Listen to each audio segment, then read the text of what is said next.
about what's going on out in Seattle next year when you look at the blueprint for a possible playoff run in 2015 for the M's? Because we know their pitching looks sensational. But, Danny, is that enough in Seattle right now to say, yeah, this is a playoff team that I'm buying into?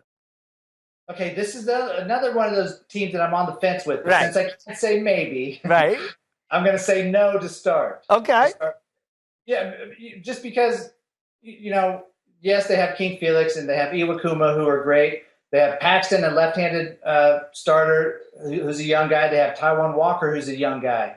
But nobody knows what they're going to do when they get a full year of starting under their belts. So you have two starters for sure that you're going to dominate with. You have Don't You Know Cano, yes, and you have Seager over at third base. So if they go out and get a big bat and one more starter, yes, they're in. You know who that big bat is? Who? Nelson Cruz. Yeah, the guy they almost got last year. Yes, which they should have got, and now they're not going to let him get away, I don't think. So he's the big bat they need. And I'm going to stick to my guns with this. If the Cubs or Braves don't go out and get John Lester, he will sign back with Seattle, where he's from, and help get them to the promised land. Wow, you put a Nelly Cruz with a Don't You Know Cano, and then John Lester to go with the King and Iwakuma. I mean, Danny, you're talking about a legit, not just a playoff team, that team that could go deep if they all stayed healthy, right?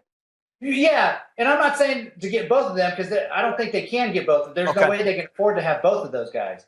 If they get Nelson Cruz or if they get John Lester, yes, I think they're going to go deep into the playoffs. All right, let's see if Seattle can pony up a little bit, shell out the boundary, if you will, and maybe Seattle will be playoff bound in 2015.